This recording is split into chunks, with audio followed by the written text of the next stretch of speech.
think of where I left off? We can start from the beginning of the root canal. Another benefit of using these forceps is in using the instruments to hold on to K-files or to facilitate the endodontic procedure. In the procedure, the dentist will open up the preparation or open up the chamber, clean out the chamber, and then use an explorer to try to locate the mouth of the opening of the canals. Then, if he's using his fingers, as typically they would have to do, especially in an upper second molar, and fighting the rubber dam, they would have to come back to try to locate the mesiobuccal canal.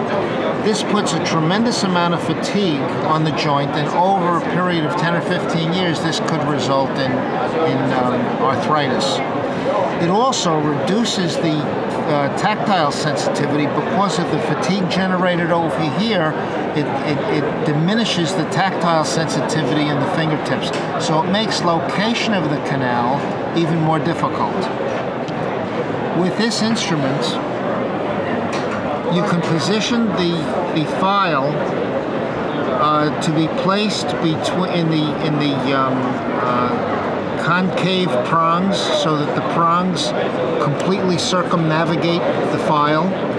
But in this way, of course, the file is perpendicular to the holder. Now this is really works very well and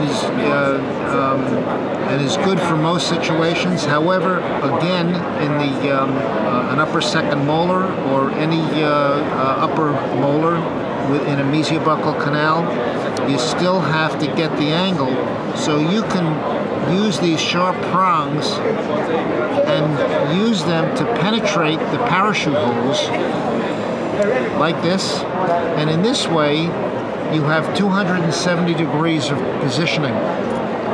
Now you can come into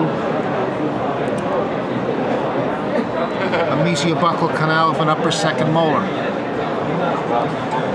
The other instrument for this is this one, which is offset. This is 90 degrees, and the prongs are in line. This one is offset and offers an advantage for use with a mirror or a microscope. Now, with this is an old model, but the new model also has these sharp prongs.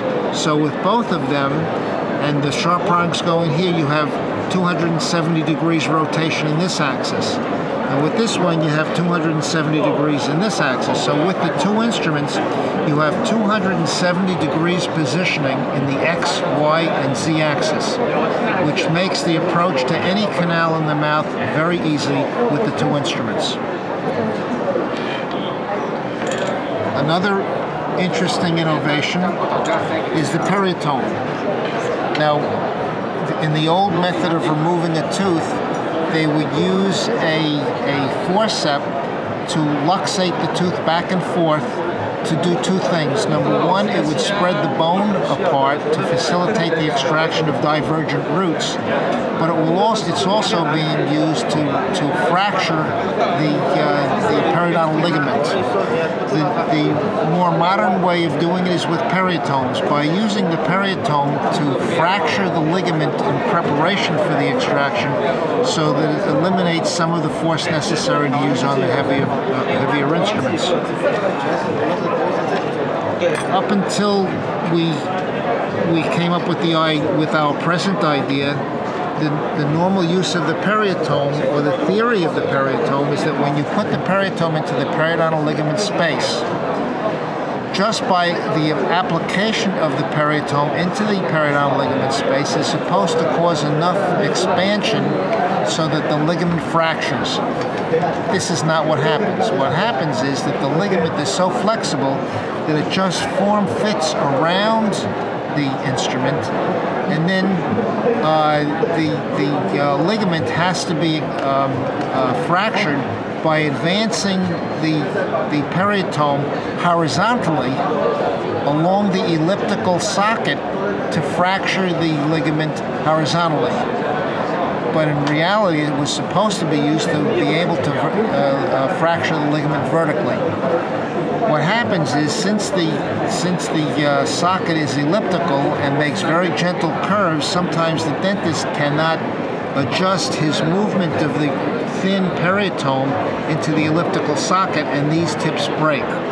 The Laschal innovation is to use serrated periotomes, so that the moment you put it into the periodontal ligament space, the fibers, because the blades are tapered, the fibers expand into its independent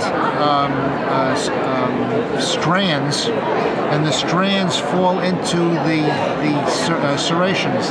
Then you just lift it up. So this way, you're trapping the strands of the ligament in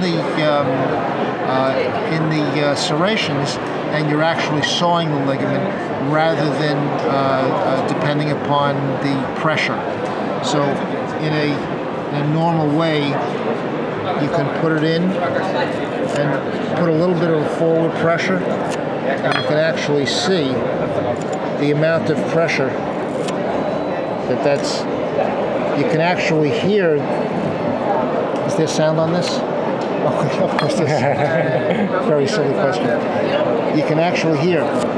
Yes. But if you used a normal periotome, this is what you would hear. Nothing. And it's barely cut. But with the serration, it's more defined.